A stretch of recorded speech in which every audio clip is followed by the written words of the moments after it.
नमस्कार, मैं हूं आपके साथ अनुष्का और आप देख रहे हैं न्यूज समाचार जनता की आवाज। आइए रुख करते हैं आज की खास खबरों की ओर। दीपशिखा गर्ल्स इंटर कॉलेज में भारतीय रिजर्व बैंक के वित्तीय साक्षरता अभियान का किया गया आयोजन। आइए देखते हैं जिला ब्यूरो चीफ मुकेश कुमार रावत की खास रिपोर्ट। गोरखपुर जिले के नगर पंचायत पीपीगंज में स्थित दीपशिखा गर्ल्स इंटर कॉलेज में भारतीय रिजर्व बैंक के वित्तीय साक्षरता अभियान का आयोजन हुआ, जिसमें CBIRDA संबंधी कई विभागों के पदाधिकारी गण मौजूद रहे। इन्होंने सरकार द्वारा चलाई जाने वाली विभिन्न वित्तीय योजनाओं जैसे जन धन योजना, अटल पेंशन योजना, श्रमिक पेंशन योजना, जीवन बीमा योजना के संबंध में बहुत ही महत्वपूर्ण एवं विस्तृत जानकारी दी। उपस्थित वक्ताओं ने म्यूचुअल फंड, शेयर मार्केट, स्वास्थ्य बीमा, दुर्घटना बीमा, जीवन बीमा आदि के महत्व को विस्तार पूर्वक समझाया और उसमें निवेश संबंधी महत्वपूर्ण सुझाव भी दिए। आज का निवेश कल का भविष्य, इसीलिए आज से ही शुरुआत करने का संकल्प दिलाया। बेटियों के लिए सुकन्या समृद्धि योजना का महत्व भी बताया गया। विद्यालय के रसायन विज्ञान के प्रवक्ता आदर्श वर्धन पाठक ने बताया कि देश आज विश्व की चौथी सबसे बड़ी अर्थव्यवस्थाओं में जापान को पछाड़कर शामिल हो चुका है और इसी प्रकार यदि हमारी अर्थव्यवस्था चलती रही तो हम शीघ्र ही तीसरी सबसे बड़ी अर्थव्यवस्था बन जाएंगे। अजय प्रकाश त्रिपाठी ने कहा कि इस तरह के आयोजन हमारी वित्तीय समझ को विकसित करते हैं और देश को आगे बढ़ाने के लिए नई सोच को विकसित करते हैं। इस अवसर पर विद्यालय के प्रबंधक ओम प्रकाश त्रिपाठी, विद्यालय की प्रधानाचार्य आशा त्रिपाठी, विनोद यादव, प्रमोद कुमार, बेचन प्रसाद, चंद्रप्रभा, इंदु सिंह, रीना चौधरी समेत सभी अध्यापक, अध्यापिकाएं एवं अनेक छात्राएं उपस्थित रहीं। आइए देखते हैं आगे की रिपोर्ट। जिन विद्वानों ने कार्यक्रम बनाया है, उन्होंने कहा कि पूरे संसार के सभी मनुष्य अपने कमाए गए पैसे को दो जगह खर्च करते हैं। एक को बोलते हैं नीड और दूसरे को बोलते हैं वांट। एक है आपकी चाहत और एक है आपकी जरूरत। मान लीजिए कि आपके पास 10,000 रुपये, घर में राशन नहीं है। अगर आप अपने कार्य को टालेंगे तो आपका कार्य और भी खराब होगा और ये भी हो सकता है उस व्यक्ति का भोजन नहीं है तो कब तक वो लौटाता है। दवा नहीं देगी तो मरीज कब तक बचेगा। बच्चों को उनकी जरूरतें नहीं पूरी होंगी तो स्कूल कॉलेज कब तक बर्दाश्त करेगा। खेती में समय से खाद बीज पानी नहीं जाएगा तो फसल कैसे होगा। तो जो नीड है वहां पे आपका खर्चा जमीन है, आपको करना ही, चाहे पैसा न हो, उधार लेके पूरा करना, ये सारे लोग करते हैं। अब जो दूसरा पार्ट है उस पर आपका फोकस होना चाहिए, वो है वांट।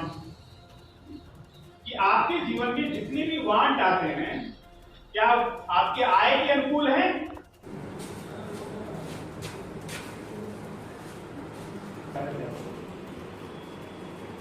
म्यूचुअल फंड क्यों म्यूचुअल फंड लेना चाहिए? हर एक व्यक्ति को म्यूचुअल फंड क्यों जरूरी है? तो इसकी सरलता, जिससे म्यूचुअल फंड से आप जुड़ सकते हैं और आर्थिक लाभ ले सकते हैं। सरलता क्या है? जिस भी कंपनी का म्यूचुअल फंड आपको लेना है, करना कुछ नहीं है। जैसे आपको एग्जाम में हमको नहीं आता था कि कैसे म्यूचुअल फंड किया जाए, लोग समझाते थे, समझ नहीं आता। हम लोग अपने जैसे अकाउंट जब खोलते हैं बैंक में, उसको बोलते हैं बचत खाता, सेविंग अकाउंट। और कौन से अकाउंट होते हैं बैंक में? आप मान करिए एटीएम मशीन को, उसका 3 ऑप्शन होते हैं। कौन सा खाता है, किससे पैसा निकालें? एक आता है सेविंग, करेंट, और एक आता है क्रेडिट कार्ड। इन्हीं आता है। अगर एटीएम का मशीन को ऑन करके कार्ड लगाएंगे, सेविंग बचत खाता, चालू खाता और क्रेडिट कार्ड, जो मैं आपको समझा रहा थी कार्ड के माध्यम, किसमें से पैसा निकालना चाहते हैं। तो वैसे ही जब म्यूचुअल फंड का खाता खोलते हैं, इस खाते का नाम है पोर्टफोलियो। पोर्टफोलियो नंबर अलॉट होता है। तो म्यूचुअल फंड के खाते का नाम ही पोर्टफोलियो, पहला नंबर, जो भी नंबर उसका।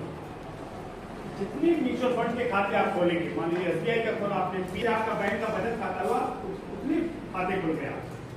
आपने किसी ने 500 रुपये महीने का खोला, आपने किसी ने 1,000 रुपये महीने का खोला, आपने किसी ने 3,000 रुपये महीने का खोला। तो जितने पोर्टफोलियो हैं सबका जो रिटर्न अलग अलग होगा, क्योंकि अलग अलग कंपनियों का है। अलग अलग कंपनियों के जो फंड मैनेजर हैं उनके सोचने का तरीका अलग है। किसी कंपनी का फंड मैनेजर कहेगा कि हम अपने म्यूचुअल फंड का आधा पैसा सरकार के उसमें डालेंगे। कोई कंपनी कहेगा कि हम अपने म्यूचुअल फंड का आधा पैसा आने वाले जनरेशन के लिए जो काम हो रहा है आजकल ग्रीन एनर्जी की बात चल रही है, सोलर सिस्टम की बात चल रही है, उस पर लगाएंगे, कुछ कहेगा हम हथियार में लगाएंगे। उनके सोचने की वजह से जो सारे पैसे लगाए जाते हैं, कितना ज़्यादा उन्होंने बढ़िया सोचा है उस हिसाब से रिटर्न मिलता है। तो पोर्टफोलियो के माध्यम से जब एक अकाउंट खुल जाए, आपको करना कुछ नहीं, कभी बैंक रोड पे जाइए, वहाँ पे ICICI प्रोडेंशियल ICICI बैंक का कुछ जगह जहाँ पे म्यूचुअल फंड होता है, उस लोग आप नहीं सकते। तो रिसेप्शन पे 3-4 लोग बैठे, अपना बचत खाता लेते जाइए और बैंक का एक चेक देते जाइए, तो चेक बताता है कि क्या अकाउंट नंबर है। आप कहिए कि सर हम आपके बैंक में म्यूचुअल फंड में 500 रुपया महीने डालना चाहते हैं, खाता खोलिए। आपका अकाउंट नंबर लेगा, एक चेक ले लेगा आपसे, क्रॉस चेक या कैंसिल चेक करिए, रजिस्ट्रेशन करके आपने कितना शेयर खरीदा गया। तो शेयर का एक तरीका बता दें कैसे खरीदा जाता है। जब हमने ICICI का लिया उस समय 72 रुपये का ICICI का एक शेयर था इक्विटी का, तो हमने जब उसमें 2000 डाला तो 72 में मल्टीप्लाई करके कितने शेयर हमारे पास आए। आज लगभग वो चल रहा है 5 साल के बाद 550 रुपया एक शेयर का। तो जब हमने 72 पे लगाया जो शेयर हमको मिला, जब 75 हुआ फिर हमने पैसा लगाया, जब 80 रुपया हुआ फिर हमने पैसा लगाया, तो रेट बढ़ता जा रहा है और शेयर की संख्या हमारी कम होती जा रही है, और पैसा हमारा वही लग रहा है तो 2000 में मिल रहा है। तो जितना समय बीतेगा शेयर का मार्केट बढ़ता जा रहा है। जो आपने खरीदा है, परचेज किया है, जब भी आप बेचेंगे तो करेंट रेट पे बिकता है। 72 पे आपने खरीदा है और 10 साल बाद बेचा आपने 1000 रुपया शेयर हो गया, करेंट का वैल्यू उसका लग के तब आपको पैसा मिलेगा।